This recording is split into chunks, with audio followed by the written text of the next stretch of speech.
What's going on, everybody? Rest in Peaches here with a brand new video and a brand new series as well. We're going to be doing a frame by frame guide from now on, so I'm going to go ABC through each of the frames and give a little build guide, a fun build guide on each of the frames. This is my current most favorite Ashe build. Excuse me. Now the focus on this build is maximum efficiency, maximum killing power, so he's going to be killing as fast as possible with the most efficient build as possible. So the energy conversion, the transient fortitude, I'm going to lose that overextended in a second for maximum damage output with Blade Storm, which Blade Storm, I mean, people hate that people spam Blade Storm, but you know, enemies are dead, so stop complaining. With Ashe, he's a very fun frame. He's he's unique when it comes to the way that he kills. He kills up close and personal, he kills large groups of enemies, and he can scale with them with the Fatal Teleport augment and a Covert Lethality. And I'm going to be showing that off here with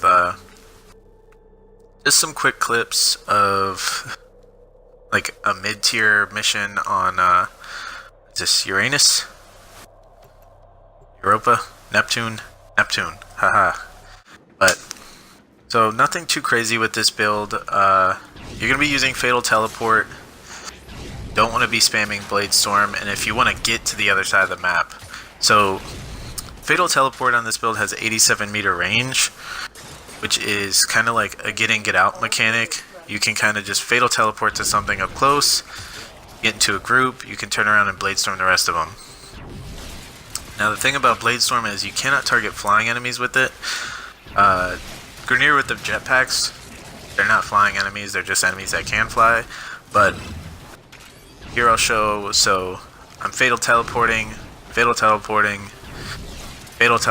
then I do the Blade Storm and it'll kill him because that Fatal Teleport augment, well, just in general, teleport can't teleport to something that's off the ground. And you can't trigger a finisher to something that's not on the ground as well. So the build is fairly straightforward. You know, the reason I went melee only is just because I wanted to show off that Ashe isn't as squishy as people think he is, especially with the right build on him, which would be, you know, essentially staying as far away as humanly possible and killing everything before they even know that you're there. Which is funny because Ashe is invincible while he's in Blade Storm. I've had it happen where you get procced by Toxic or something and you bleed out while you're still Blade Storming so you can still get your kills, which is like a weird little glitch. I don't know if that's ever been fixed, but it hasn't happened in a while. But with this build, all of your abilities are useful except for Smokescreen. And the reason why that doesn't matter is because we are going to be using an arcane,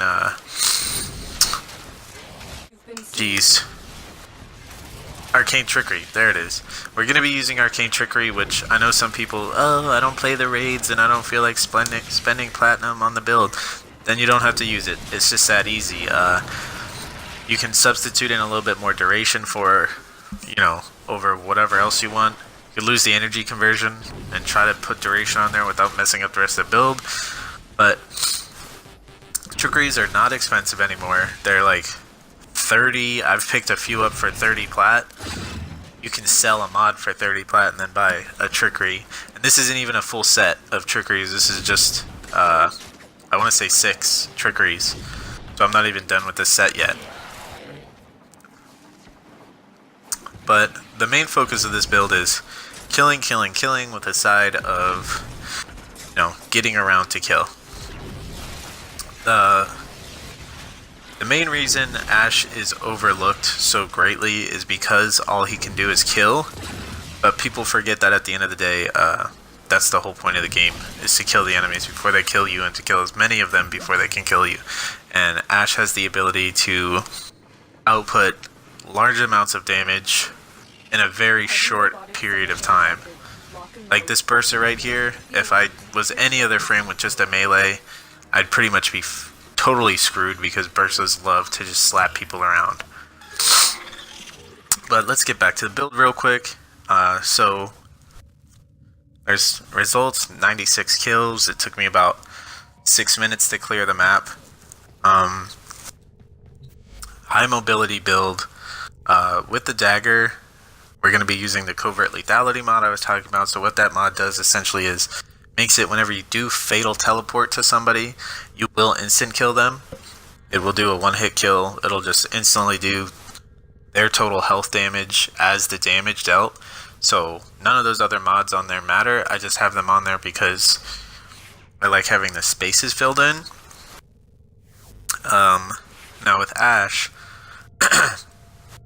Steel Charge to get a little bit more damage out of that melee. Transient Fortitude to be getting more damage out of Teleport, Fatal Teleport. Also, Energy Conversion is going to be giving us, again, more damage out of each Blade Storm that we do. The one from the top, Streamline Fleeting for the max energy efficiency. A Vitality, because Ashe does have a lot of health. 1100 health is quite a hefty number. You can switch out the Vitality for anything else that you feel is necessary, but for the most part you don't really need to. Now, Flow can also be switched out. Flow, Prime Flow can both be switched out for, whatever. You don't need them on there. He has more than enough energy to do his ult, 4 times per 100 energy. So you can even give him a little bit more survivability if you'd like.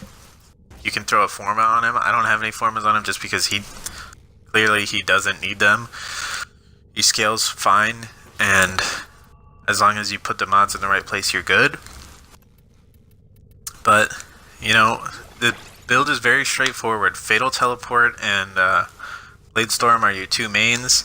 You can use Shuriken to deal, a little bit of damage here and there to pick off smaller enemies from far away. But with that teleport, like I said, having that 80-something meter range, you can teleport across the map to get into a group of enemies, to Blade Storm them all to kill them, and then you can Blade Storm away. So, overall, Ashe is a great frame. I do recommend picking up Ashe or Ashe Prime if you haven't. He's a good frame at killing, he's a great frame at surviving, and that's Rest in Peaches. This is a frame-by-frame guide.